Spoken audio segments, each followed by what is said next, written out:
Pump it up, pump it up. Trae. Come on, come on. With Trae. Pump it up, pump it up. It's the day with This is the day to gain inspiration, to make a positive change in the nation. We're inviting you to partake in conversation, to raise your vibration. It's the day that we will all celebrate all of our peeps that make this thing elevate. Watch the negative fade away, cause it's the day with Trae.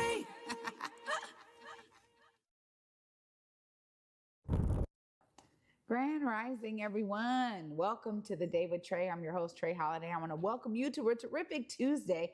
Really excited to continue the week with all of y'all. Thanks so much for watching.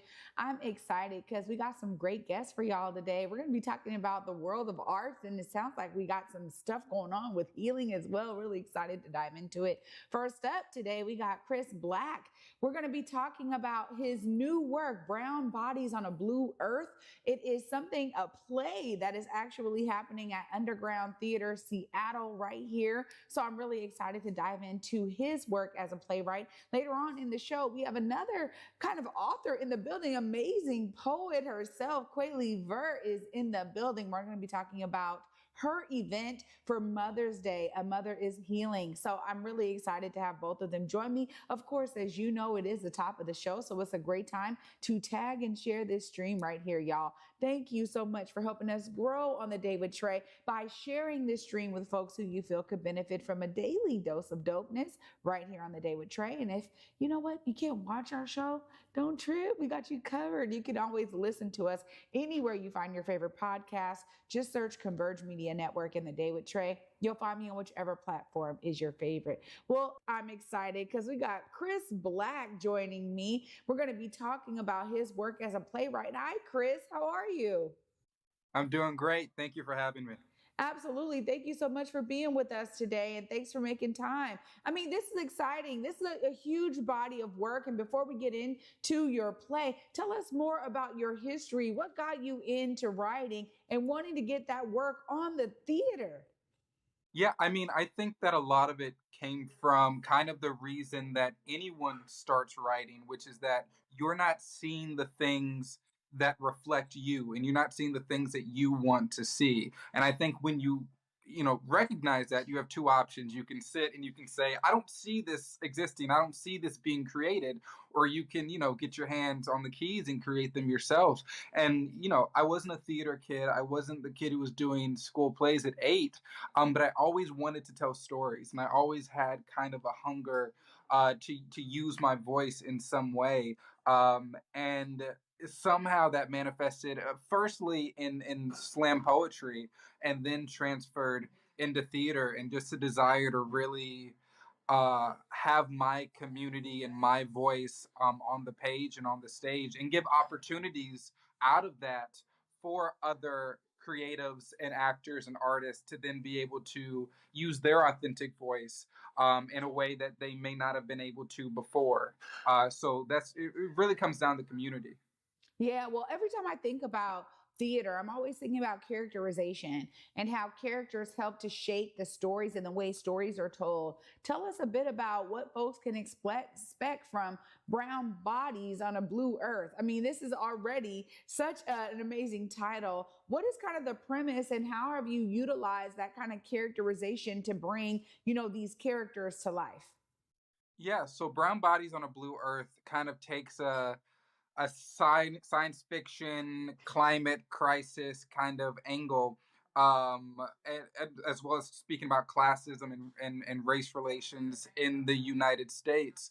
And it focuses on what would happen if the sun started getting dangerously close to the earth, and the really rich people, who are mostly the white people, jump on spaceships and go to the moon and create their own new civilization, kind of leaving the underprivileged and majority Black and brown bodies on Earth to literally burn.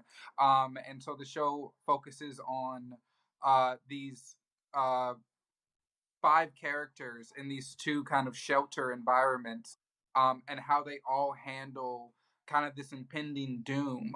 Do they keep hope? Do they maintain hope in the face of this possible tragedy? Do they lead with the pessimism? How do we laugh? How do we use tough times to find humor? regrets and memories and accountability. And so that's really what the show is about. Well, this is really intriguing. I think there's a lot of interest in this topic right now as we're seeing so many different changes in our planet, climate, all of these things really play into, I think, this peaked interest that we're experiencing quite generalistically across the globe. And it's interesting that you have taken this into a play format that Right. allows people to kind of be drawn into these two different types of existences. Now, an underground theater is actually doing this at Basecamp Studios. Tell us about your connection here and why you're excited to premiere this in Seattle. Yeah, I mean, this was one of those things. I actually was in the running for another gig to help write a musical, and the producer of that musical was Rye Armstrong. And so I talked to them through that, and I ended up not getting that gig. Someone else did. But out of that, Rye kind of got in contact with me, and they were like, I love your work. I love what you send us. Maybe we can still make something happen. Maybe we can still produce one of your shows or something, or work on something else. And then, so we had a conversation specifically about Brown Bodies, because this is a show that I wrote in 2021, at the end of 2021. And so we had a conversation about it. Didn't really go anywhere. And then last October, um, they got back in touch with me, and they were like, we're starting a theater company called Underground Theater, and we want to produce Brown Bodies, and we want it to be kind of the inaugural production of Underground here in Seattle. And I was like, let's do it. And I'm really excited. The space is an amazing, beautiful, intimate space at Base Camp. That's perfect for this show. They found a killer cast to do it. So I'm just really excited for it to find its first home in Seattle, because this had readings, but this is its first like full-fledged production. So yeah, I'm just thrilled. Wow. Well, it's beautiful how those connections happen, right? And Right. also too, I just got to ask you as a playwright, how excited are you to see these characters that you put down on paper come to life on the stage, man? Yeah, I mean that's the crazy part, right? I mean it's an active translation. I always say with all of my shows that creating anything is an act of architecture. My job is to lay the blueprint, and that's it. I lay the blueprint, and then people who are a lot more talented and intelligent than I am, they come with their toolboxes and they build the physical home that the audience is going to live in for an hour and a half. And there's not a better set of builders than this cast and this team, who really have dedicated themselves to taking the words on the page and elevating them in a way. And I mean, just off, even not having anything to do with the show itself, just having conversations about their lives, and about their things they've been through, and having really building a community within the cast and the team, so that when it comes to what's on the page and what's eventually on the stage, that it feels like family, and it feels like friendship, and it feels like um this knowing of each other, because they've already done that work. So I mean, it's always so beautiful to be able to hear the words out loud as they were intended. Because when I'm writing, it's just me in my room pacing back and forth, talking to myself. So it's always great when it's more people involved, because that's the magic of theater, is the community that's created. And theater is the one art form that's literally life happening in front of you. It's incredibly intimate, and it's right there. And I also think that with a show like this that talks about, yes, this kind of futuristic concept, is talking about things that are affecting us right now: climate change, classism, racism, sexuality. These are things that are affecting us every single day, whether you're in Seattle or New York City. And so I think that also having an audience so close to the action shows you, oh, this could be me, this could be us, this is me, this is us. And so all that kind of put into a cocktail is, you know, I'm just so grateful. Well, it sounds like it found the right home, and I'm so glad that we're going to be able to see it here. Of course, before I let you go, you got to let us know when folks can get their tickets. I know it's ending May 12th. Give us all the details, because we want to make sure that we're in those seats seeing this amazing production come to life. 100%. So you can see Brown Bodies on a Blue Earth at Base Camp right there in Seattle. until running through May 12th. We're already open. We have shows on Thursdays, Fridays, and Saturdays. So any Thursday, Friday, Saturday through May 12th, you can buy tickets online through Underground Theater, and come check us out. Absolutely. Cris, thanks so much for making time for us today on the Day with Trae. Can't wait to see your work. Thank you so much. Thank you for having me. Absolutely. Well, y'all, what an amazing way to start this terrific Tuesday. We're going to continue with some phenomenal works of art right after this short break. We got Kweli Vuur in the building, y'all. We're going to be talking about this amazing Mother's Day event, A Mother is Healing, and she has a special surprise for us toward the end of the show. Y'all don't want to miss this. Stay tuned. You're watching The Day with Trae.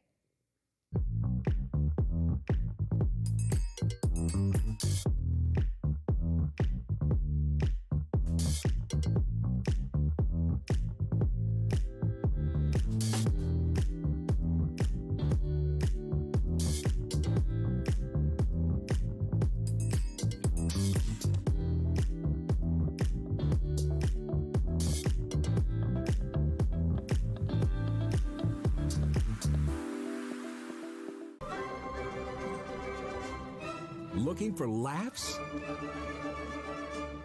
Looking for love? Fast Talking Figaro has got you covered. Toe-tapping melodies, lively staging, and colorful costumes. Don't miss The Barber of Seville, May 4th through 19th at McCall Hall. Tickets at seattleopera.org.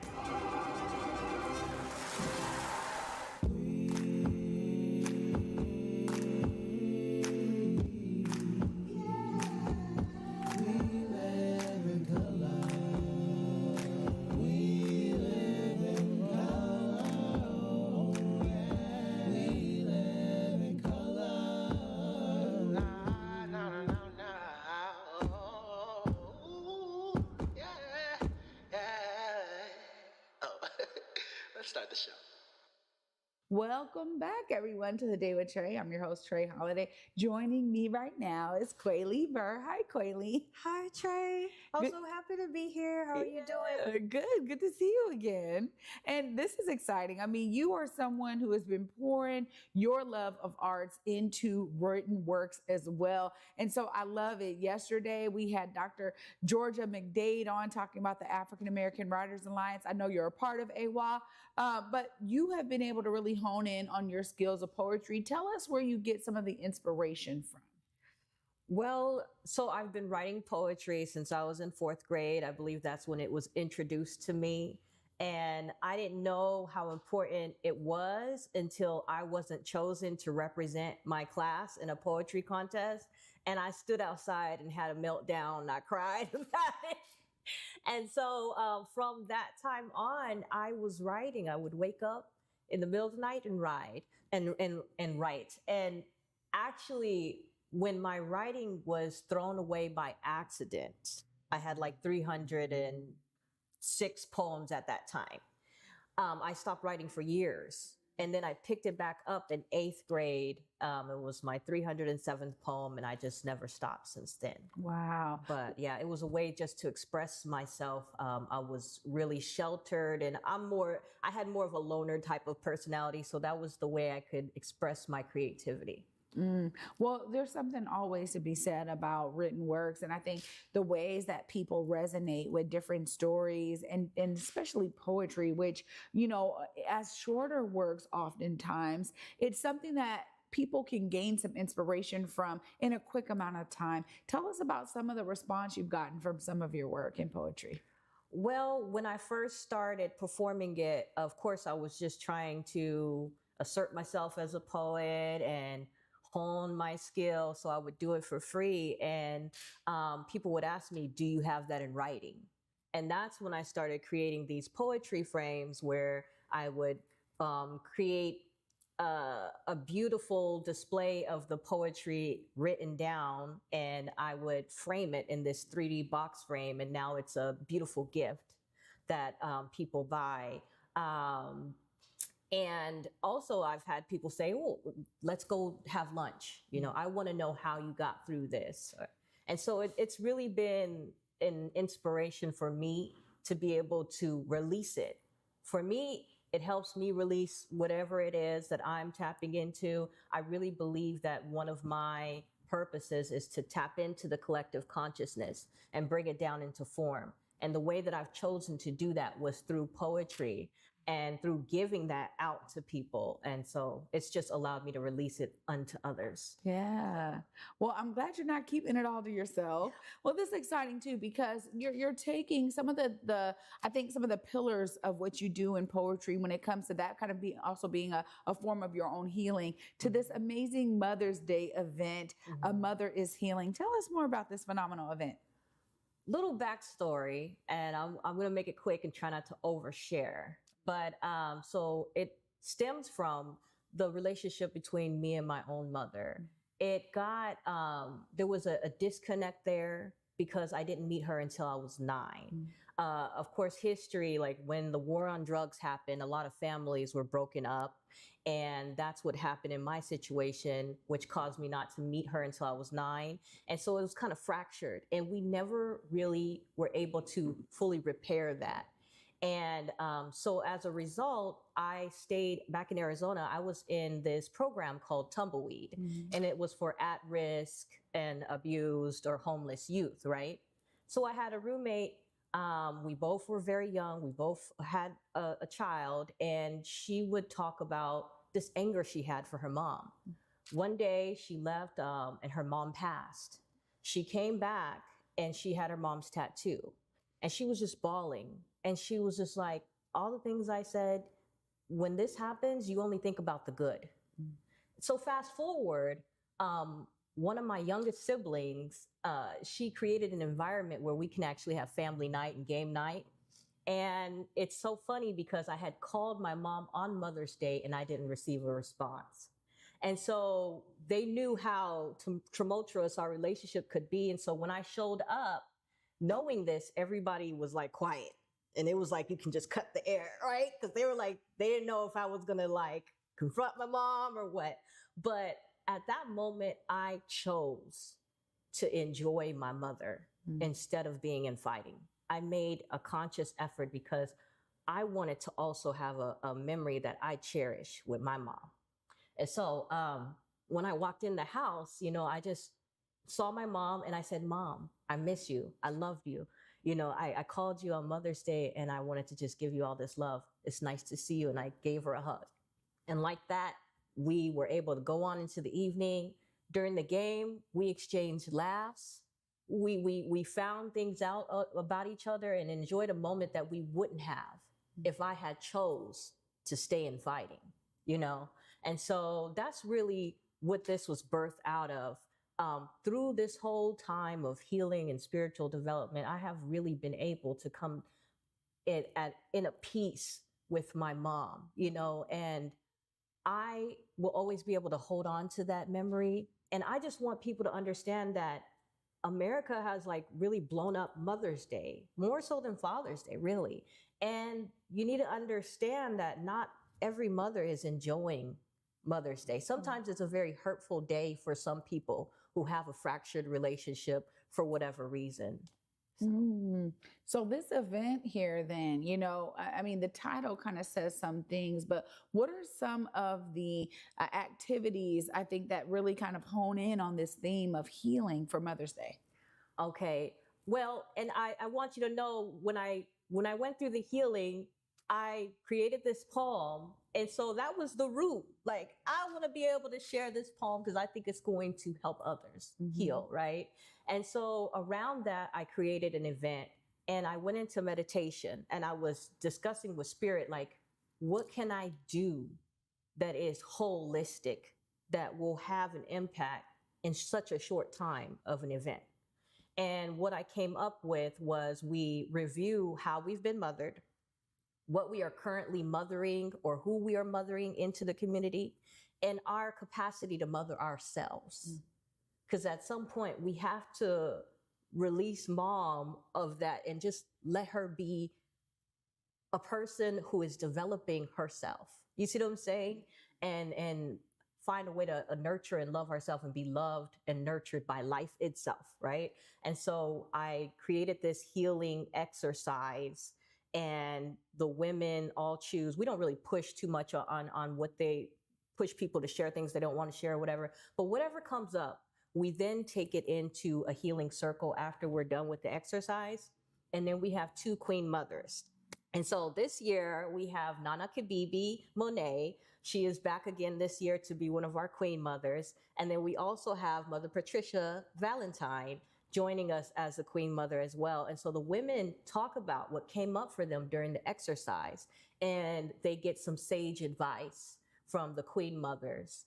And then I go around, and after each person shares, they share they say their mantra. We get a healing mantra.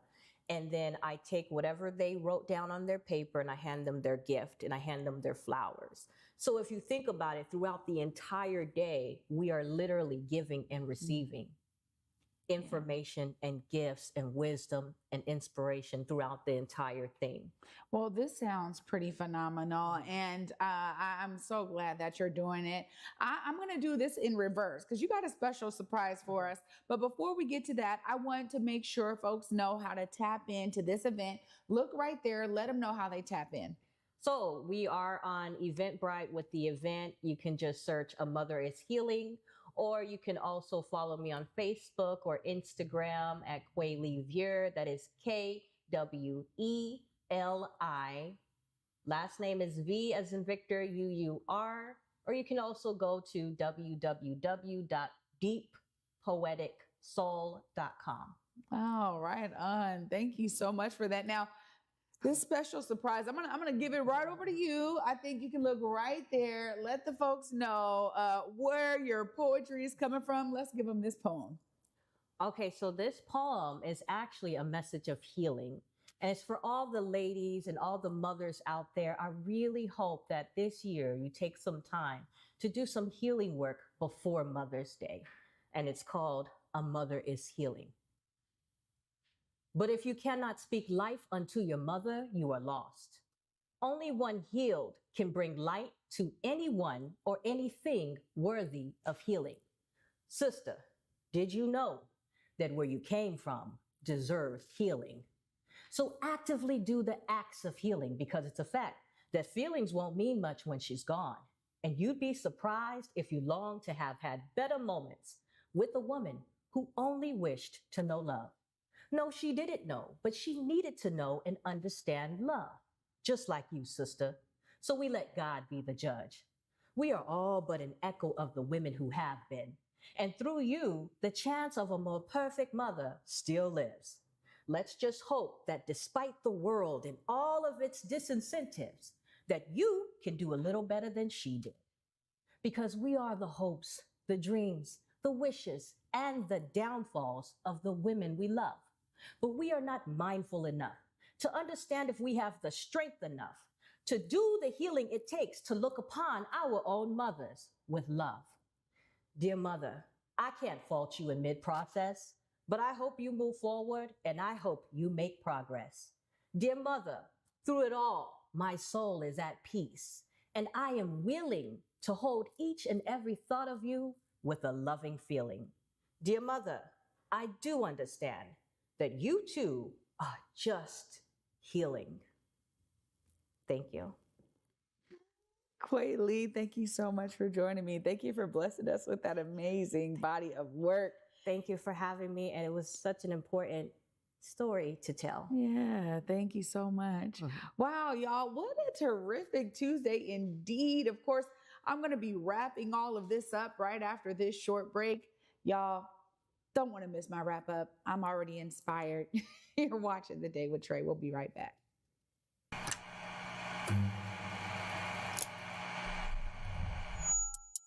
Hello, welcome to Elite Insights with Carlos Imani.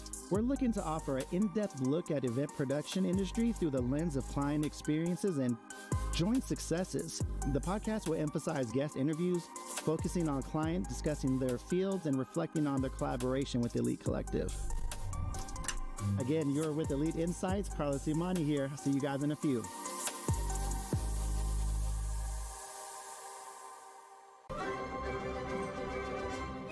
Looking for laughs? Looking for love? Fast-talking Figaro has got you covered. Toe-tapping melodies, lively staging, and colorful costumes.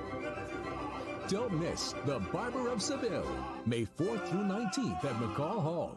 Tickets at seattleopera.org.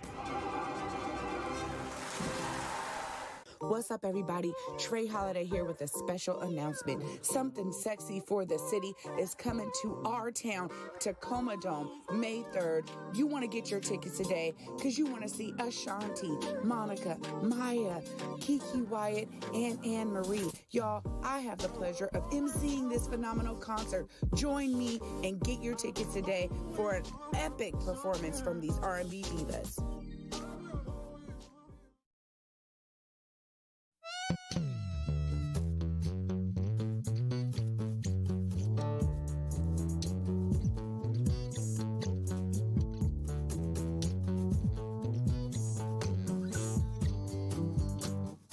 Welcome back, everyone, to The Day with Trae. I'm your host, Trae Holiday. What a terrific Tuesday indeed. Huge shout out to my guest, Cris Blak, a playwright who is bringing his work right here to Seattle. It's already there. So if y'all are looking to see brown bodies on a blue earth, make sure you go to the Underground Theater, Seattle, and y'all can find the tickets there. It's happening at Basecamp Studios until May 12th. Get your tickets today. And huge shout out to Kweli Vuur. Not only is she an amazing poet, but she's also bringing bodies of entertainment and events for y'all, not only for healing, but a space to connect. So if you're looking to come to the event, check it out on Eventbrite. A Mother is Healing. Well, y'all know I'm inspired, yo. I mean, we're talking about works of art and the ways that art can inform healing. I mean, this is all beautiful for me. I'm willing you all found some inspiration in my guest today as much as I have.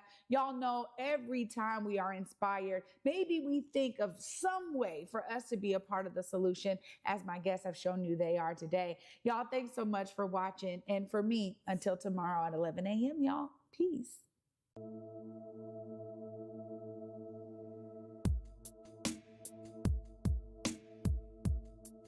Converge Media produces culturally relevant content for Black and urban audiences. Our coverage is raw, transparent, and objective, praised by community leaders, government officials, and residents.